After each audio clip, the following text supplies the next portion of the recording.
नमस्कार विद्यार्थी मित्रांनो, मी गायत्री तुम्हा सगळ्यांचं आपल्या युट्यूब चॅनल मध्ये मनापासून स्वागत करते। विद्यार्थी मित्रांनो, फिफा वर्ल्ड कप 2026 बद्दल संपूर्ण माहिती तर आपण या पॉइंट मध्ये बघणारच आहोत, या लेक्चर मध्ये बघणारच आहोत।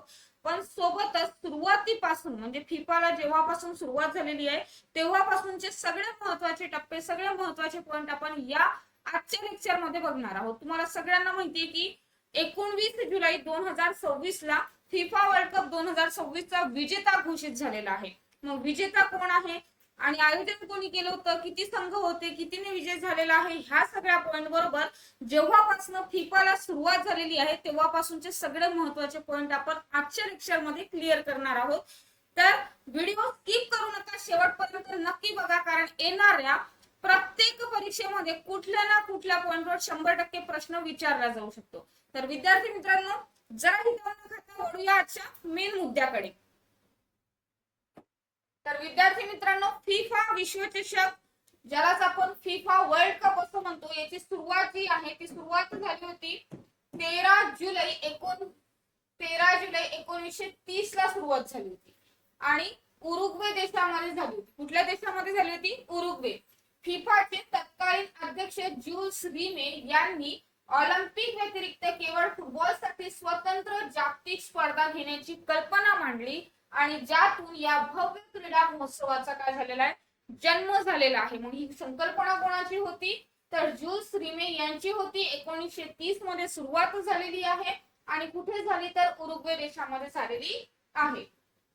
विद्यार्थी मित्रांनो, पहिली स्पर्धा जी आहे फिफाची 1930 मध्ये ज्यूल्स रिमे ट्रॉफी। ओके, ऑलिम्पिक मध्ये व्यावसायिक खेळाडूंना भाग घेण्याची परवानगी नसल्याने फिफाने स्वतःची स्पर्धा सुरू केली। उरुग्वेच्या स्वातंत्र्याचे 100 वर्ष पूर्ण होत असल्यामुळे त्यांना यजमानपद देण्यात आलं होतं। म्हणजे पहिलं यजमानपद कोणाकडे होतं? तर उरुग्वेकडे होतं। ठीक आहे, पहिल्या स्पर्धेत पात्रता सामने न खेळवता केवळ 13 देशांना आमंत्रित करण्यात आले होते। ओके, किती देश आमंत्रित होते? 13 देश आमंत्रित होते। आणि उरुग्वे आणि अर्जेंटिना यांच्यामध्ये पहिला सामना झाला होता, जो पहिला अंतिम सामना अर्जेंटिना आणि उरुग्वे मध्ये झाला होता, ज्यामध्ये उरुग्वेने अर्जेंटिनाचा 4-2 ने पराभव केला होता आणि पहिला विश्वचषक जिंकला होता। पहिला वर्ल्ड कप कोणी घेतलेला आहे फिफाचा? उरुग्वेने घेतलेला आहे। कोणाविरुद्ध? अर्जेंटिना विरुद्ध।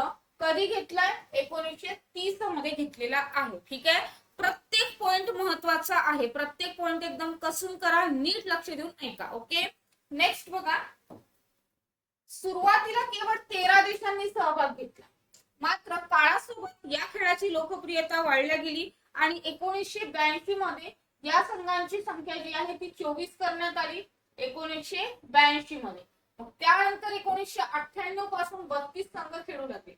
1998 पासून किती? 32 संघ खेळायला लागले आणि अलीकडच्याच काळामध्ये या संघाची संख्या वाढवून करण्यात आलेली आहे 48। क्लिअर आहे? चला, थोडा फॉन्ट लहान दिसतोय का? पुढच्या याच्यापासून मोठा करते। ओके, सुरुवातीला 13 देशांनी सहभाग घेतला होता, त्यानंतर 1982 मध्ये 24 करण्यात आली। 1998 पासून 32 संघ खेळायला लागले आणि आता आज घडीला 48 संघ सहभागी झाले होते। क्लिअर आहे मित्रांनो? चला, आतापर्यंतचे विजेते बघणार आहोत आपण, जे की खूप महत्त्वाचे आहे। फिफा विश्वचषकाच्या इतिहासात ब्राझीलने सर्वाधिक वेळा म्हणजे 5 वेळा, कोणत्या देशाने? ब्राझील देशाने सर्वाधिक वेळा म्हणजे 5 वेळा काय केलेलं आहे? विजेतेपद पटकावलंय। त्यानंतर इतर विजेत्यांमध्ये जर्मनी आणि इटली हे 2 देश एकूण 4 वेळा आहेत। अर्जेंटिना 3 वेळा, फ्रान्स, स्पेन आणि उरुग्वे 2 वेळा, इंग्लंड 1 वेळा असा समावेश आहे। पण आता स्पेनची संख्या बदलली आहे, बरोबर? पुढे बघा काय आहे, ही स्लाइड महत्वाची आहे। ठीक आहे, चल, प्रत्येक स्लाइडवर प्रश्न पडू शकतो, प्रत्येक पॉइंटवर प्रश्न पडू शकतो, एवढे महत्वाचे पॉइंट आज आपण घेणार आहोत। फिफा विश्वचषक 2026 हा फुटबॉल इतिहासातील 23वा विश्वचषक होता, जो 11 जून ते 19 जुलै 2026 दरम्यान पार पडला। या स्पर्धेचा कालावधी जो होता 11 जून ते 19 जुलै, बरोबर आहे. आता त्यानंतर बघा सगळ्यात महत्वाची गोष्ट काय, तर मुख्य आयोजक जे होते फिफाच्या 96 वर्षाच्या इतिहासात पहिल्यांदाच 3 देशांनी मिळून संयुक्तपणे फिफा वर्ल्ड कपचे काय केलेले आहे, आयोजन केलेले आहे. मग कोणते 3 देश होते, अमेरिका, कॅनडा आणि मेक्सिको. क्लिअर आहे. नेक्स्ट बघा दोन्ही खंडांमधील 16 वेगळ्या वेगळ्या शहरांमध्ये हे सामने खेळवले जाणार होते. किती शहरांमध्ये, 16 वेगळ्या वेगळ्या शहरांमध्ये. प्रश्न विचारला जाऊ शकतो की किती शहरांनी मिळून किती देशांनी मिळून आयोजन केलं, इतिहासात पहिल्यांदा आहे फिफाच्या. त्यानंतर किती शहरांमध्ये सामने खेळवले गेले, तर 16 शहरांमध्ये सामने खेळवले गेले. अमेरिकेत 11, मेक्सिको मध्ये 3 आणि कॅनडा मध्ये 2. ओके, क्लिअर आहे. त्यानंतर उद्घाटन आणि अंतिम सामना. उद्घाटन सामना मेक्सिको मध्ये झाला. उद्घाटन सामना मेक्सिको सिटी मधील ऐतिहासिक ऍझेटेका स्टेडियम वर झाला आणि अंतिम सामना अमेरिकेतील न्यू जर्सी येथील मेट लाईफ स्टेडियम वर खेळला गेला. मग उद्घाटन सामना कुठे झाला, मेक्सिको मध्ये, आणि अंतिम सामना कुठे झाला, तर अमेरिकेमध्ये झाला. मग प्रश्न पडला तर आपला चुकायला नको. क्लिअर आहे. चला नेक्स्ट बघा विद्यार्थी मित्रांनो, नवीन स्वरूप काय आहे, तर नवीन स्वरूप लक्षात घेतलं पाहिजे आपण. नवीन स्वरूपाचा पहिला पॉइंट आहे 48 संघ. कारण 1998 पासून यामध्ये 32 संघ खेळत होते. आज मात्र 2026 ला 48 संघ आहे. मागील सर्व वर्षांमध्ये 32 संघ खेळले. 2026च्या विश्वचषकात पहिल्यांदाच 48 देशांचा समावेश होता, सहभाग होता. 48 देशांच्या संघांनी भाग घेतला होता.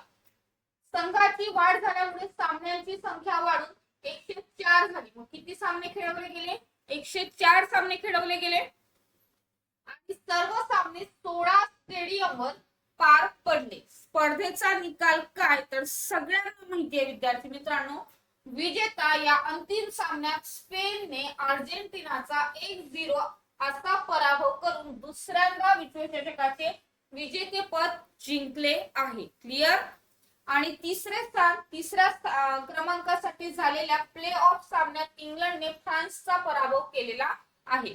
बघा प्रत्येक पॉइंट महत्वाचा आहे. या वर्षीच्या फिफा वर्ल्ड कप मध्ये 48 सामने खेळले, 48 संघ सहभागी होते. 104 सामने झाले, बरोबर आहे. 16 स्टेडियम वर खेळले गेले. महत्वाचा पॉइंट काय, तर उद्घाटन सामना मेक्सिको मध्ये झाला. त्यानंतर अंतिम सामना जो होता तो अमेरिकेमध्ये पार पडलेला आहे. पराभव कोणाचा झाला, तर अर्जेंटिनाचा पराभव झालाय. विजेतेपद कोणी जिंकलं, स्पेनने जिंकलेला आहे. आणि पराभव कसा, तर 1-0 असा पराभव झालेला आहे. क्लिअर. विद्यार्थी मित्रांनो काही महत्वाचे रेकॉर्ड सुद्धा आहे, ते पण पॉइंट खूप महत्वाचे आहे. तर मेक्सिकोने 3दा आयोजन केलेले आहे. मेक्सिको हा 3दा फिफा विश्वचषकाची मेजवानी देणारा जगातील पहिला देश बनला आहे. ठीक आहे. मेक्सिकोमध्ये 3 वेळा आयोजन करण्यात आलं. कधी करण्यात आलं विचारलं गेलं तर आपलं चुकायला नको. 1970, 1986 आणि 2026 मेक्सिकोमध्ये 3 वेळा. क्लिअर आहे. त्यानंतर बघा भारताने अद्यापपर्यंत फिफा विश्वचषकाची कधीही पात्रता मिळवलेली नाही. कधीच पात्रता मिळवलेली नाहीये मित्रांनो. त्यानंतर बघा स्टार खेळाडू लिओनेल मेस्सी अर्जेंटिना आणि क्रिस्टियानो रोनाल्डो पोर्तुगाल यांनी पुन्हा एकदा स्पर्धेत सहभाग नोंदवून आपल्या कारकिर्दीतील ऐतिहासिक क्षण पूर्ण केलेले आहेत. आणि यावर आधी आपण बघितलेलं आहे की सगळ्यात ज्येष्ठ खेळाडू कोण ठरला. ह्या सगळ्या गोष्टी, ह्या सगळे पॉइंट मी या आधी पण क्लिअर केलेले आहेत. चॅनलवर जुने व्हिडिओ आहे जे की तुम्ही बघू शकता. ओके. त्यानंतर फिफा विश्वचषक पुरस्काराची यादी, हा पॉइंट महत्वाचा आहे. यामध्ये गोल्डन बॉल म्हणजे सर्वोत्कृष्ट खेळाडू रोड्री स्पेनचा आहे. गोल्डन बूट सर्वाधिक गोल करणारा किलियन एम्बाप्पे फ्रान्सचा आहे ज्याने 10 गोल केलेले आहेत. गोल्डन ग्लोव सर्वोत्कृष्ट गोलरक्षक कोण आहे? उनाई सिमोन जो की स्पेनचा आहे. बेस्ट यंग प्लेयर सर्वोत्कृष्ट युवा खेळाडू पाऊ कुबार्सी स्पेनचा आहे. Silver ball Lionel Messi Argentina. Bronze ball Kylian Mbappe France. आणि फिफा प्ले ऑफ पुरस्कार जो की नेदरलँड. फिफा फेअर प्ले पुरस्कार नेदरलँडला मिळालेला आहे. क्लिअर आहे विद्यार्थी मित्रांनो. आणि यामध्ये जी रक्कम दिल्या जाते ती सर्वाधिक असते. म्हणजे आता हे वाचून दाखवण्यापेक्षा तुम्हाला माहिती असावं की फिफा विश्वचषकामध्ये एकूण बक्षीस रक्कम जी आहे एकूण बक्षीस रक्कम जी आहे ती दिल्या जाते 871 मिलियन डॉलर म्हणजे जवळपास 8,000 कोटी रुपयांपेक्षा जास्त. 8,000 कोटी रुपयांपेक्षा जास्त बक्षिस यामध्ये वाटली जातात. मग जो की विजेता संघ आहे त्या विजेता संघाला 490 कोटी म्हणजे जवळपास 490 ते 500 कोटी रुपये मिळतात विजेत्या संघाला. जो उपविजेता आहे त्या उपविजेत्याला मिळतात 317 कोटी. त्यानंतर तिसऱ्या स्थानावर असणाऱ्याला मिळतात 279 कोटी. त्यानंतर चौथ्या स्थानावर जो असतो त्याला मिळतात 259 कोटी रुपये. आणि सहभागी जे देश आहेत म्हणजे प्रत्येक पात्र देशाला त्यांच्या तयारीसाठी व साखळी फेरीसाठी भाग घेण्यासाठी मिळतात 100 ते 120 कोटी रुपये. आणि फुटबॉल मध्ये सगळ्यात जास्त पैसा आहे 8,000 कोटी रुपये एकूण वाटले जातात. क्लिअर आहे. तर विद्यार्थी मित्रांनो आणखी महत्वाचा पॉइंट हा पण आहे की अशा छान अपडेटसाठी तुम्हाला जर टेलिग्राम चॅनल जॉईन करायचं असेल ज्यावर पीडीएफ पाहिजे आहे माझ्या लेक्चर्सची. माझं दररोज लेक्चर असतं सकाळी 9 वाजता करंट अफेअर्स सोबतच स्टॅटिक जीके.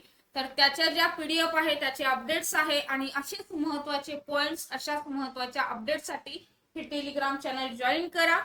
आणि जवळपास म्हणजे फिफाला सुरुवात झाल्यापासून तर 2026 पर्यंतचे सगळेच्या सगळे महत्वाचे टप्पे आपण बघितलेले आहेत. ठीक आहे. आणि ही जी माहिती होती ही एकदम ऑथेंटिक आहे. सोबतच तुम्हाला माहिती कशी वाटली व्हिडिओ कसा वाटला हे मला चॅट बॉक्स मध्ये नक्की सांगा. आणि हो बऱ्याचशा बॅचेस स्टार्ट झालेल्या आहेत. टेक्स्टबुक कमी पैशामध्ये छान बॅचेस देतात. सोबतच काय तर live recorded class mock test series PDF study note सगळं काही आणि बरंच काही तेही एकदम कमी किमतीमध्ये संपूर्ण वर्षभराची तयारी तुम्हाला करता येते. तर विद्यार्थी मित्रांनो बॅच परचेस करत असाल तर 100% गायत्री 25 हा कुपन कोड टाकायला विसरू नका. किंवा चॅट बॉक्स मध्ये लिंक पिन केलेली असेल त्या लिंक वरून सुद्धा तुम्ही ऑथेंटिक वेने घेऊ शकता. आणि विद्यार्थी मित्रांनो हा व्हिडिओ जास्तीत जास्त लोकांपर्यंत शेअर करा. कारण येणाऱ्या कुठल्या ना कुठल्या परीक्षेमध्ये किंवा प्रत्येक परीक्षेमध्ये म्हणायला हरकत नाही येणाऱ्या प्रत्येक परीक्षेमध्ये कुठल्या ना कुठल्या पॉइंटवर यावर प्रश्न 100% असणार आहे. तर होप सो तुम्हाला व्हिडिओ आवडला असेल. सगळे पॉइंट क्लिअर करण्याचा प्रयत्न केलेला आहे. तर अशा छान माहितीसाठी आजच चॅनलला सबस्क्राईब करून ठेवा जेणेकरून माझ्याच विषयाचे नाही तर सगळ्या विषयाचे YouTube लेक्चर तुम्हाला फ्री मध्ये बघता येईल आणि तुमच्या यशाची सुरुवात करता येईल. तर विद्यार्थी मित्रांनो चला बाय. भेटूया अशा छान व्हिडिओ सोबत अशा छान माहिती सोबत अशा छान अपडेट सोबत एका नवीन व्हिडिओ मध्ये. तोपर्यंत चॅनल सबस्क्राईब करून ठेवा. व्हिडिओ आवडल्यास व्हिडिओला लाईक करा आणि जास्तीत जास्त लोकांपर्यंत शेअर करा. बाय.